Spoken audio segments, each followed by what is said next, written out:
Shalom, brothers and sisters. This is your brother Yazriela from the Northern Kingdom, bringing some edification for you Negro, Latino, and Indigenous, who are the biblical Israelites. And I'm doing these lessons as the Most High has given me the intelligence to do so. And before we start, we want to give all praise and honor to Yahweh, Bahasham, Yahweh Shai, Brakatham, Rakakadash, that Yahweh, being the name of the Lord, not Jehovah, or Gad, or Yah, or Ahaya, it's Yahweh, the creator of all, the Ancient of Days. Bahasham is in the name of, and Yahweh Shai is the one you guys call Jesus or the Christ, English speaking. And we give double honor to the elders in GMS, where we learn this truth. Shalom to the apostles, the bishops, and to the men down on the highways and byways, giving the 100% truth day and night. Shalom to you and your households. And shalom to the 1/3 of the house of David, Labakarium, the elect of the nation of Israel. They're about to be saved. Shalom to you. And shalom to the speckled birds among the heathen nations that look like the heathen nations, but return to the house of Israel and are being edified by these videos. Shalom to you. So what do we have queued up? I was watching this movie that I had to watch a long time ago. I haven't seen it in a while. But sometimes when you look at things for the second or third time, since your spirituality is growing, you can see things, far before, you had years ago. So everything is spiritual because you start acting spiritual. You do the law, statute, commandments. You do your fasting. You pray upon the name. The Lord gives you those spiritual gifts. So I was watching this movie and I was like, whoa, this is straight out of the book of Joel. There's just a little scene in the movie that as soon as I saw it, I'm like, this is just screaming Joel 3. But nonetheless, this movie is called Hidalgo from 2004. And this actor, I forget his last name, but his name is Vito. You're going to have to look it up. But nonetheless, this guy's a blonde-haired, blue-eyed guy. But we know he's an Israelite, okay? He speaks a lot of languages, all right? He's this individual who has played many roles. He plays a Russian. He plays an assassin. He plays many roles. He could look like the guy next door, but he speaks Russian, English, Spanish, French, and I don't know if he speaks Arabic or not. And but it's very interesting that he's playing. People will see him as a so-called white man, and in the movie, he actually is of the people, right? Supposedly, his mother is Cherokee or Sioux, I forget, and they called him Blue Child because he has blue eyes. But we all know that your lineage goes by your father. But nonetheless, they were telling you he was, in the movie, they're telling you he's something more than what he looks like. Because the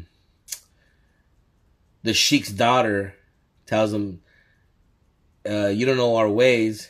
And he said, I would look at you and look at you as a white man. He's like, I'm the people of the horse. My people are, he's called them the savages, the red people, which were the Indians, the Bedouin, okay? Because they call those people Bedouin over there in Arabia that live in the desert, that live off the land. And he said, I am those people, And it's a spiritual thing. But nonetheless, I'm going to show you this scene. Fair Use Act. This is not my video. Fair use, I'm just calling it. I'm using it for commentating, educational purposes. This is not my video. I'm commentating only on this purpose. So let's watch the video and see the scene, and then we'll apply the verse that goes to it.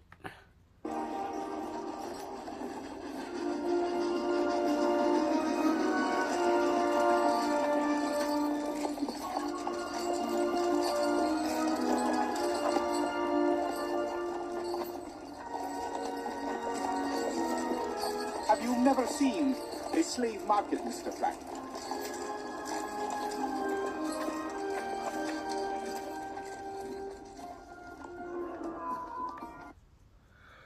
So that's the scene right there.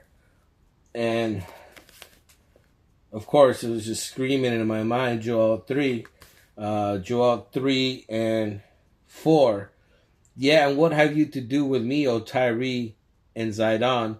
And of course, we should know by now that Tyre and Zidon were Canaanites, ancient Canaanite ports, which would today be modern day Lebanon, okay? And all the coast of Palestine, which we just saw this Arab guy, right? Have you seen a slave market? And because he was looking, because obviously at that time, slavery was already dismantled, so-called, in the United States, even though slavery is still present, very present in the United States. As long as you're in the prison system, right, you break a law, you go into slavery, okay? That's the 13th Amendment, okay? Just got to read into it more. So if you break the law, you could go right back into slavery, okay? Just because you don't have chains, doesn't mean you're in slavery. So again, Tyre and Zidon and all the coast of Palestine, which is the Arabs. Will you render me a recompense? And if you recompense me swiftly and speedily, it's always when I'm bringing out the word, the devil wants to knock on the door, man. So again, and will you render me a recompense? And if you recompense me swiftly and speedily, will I return your recompense upon your own head? So remember, you have to understand that the Lord is visiting the earth as we speak. And the Lord is, what did he do already, which would be modern day Palestine? That place is destroyed. Oh, that place is destroyed. What about Lebanon? That place is destroyed. Okay? You have to understand that the Lord is visiting the earth, and the Lord is going to pay back these nations, because every nation, okay, that was created has a judgment of the Lord, okay, before the New Testament start. So when you say, oh, well, Jesus came, and no, he can't go against prophecy, okay? He can't go against prophecy. He can't give that which belongs to the children of Israel, which is the bread, to any nation. He can give you crumbs, but that's about it. These people are going to be our slaves in the kingdom of heaven. That's what that recompense is about. Okay? You have to understand that this judgment has been written thousands of years before the New Testament even came about.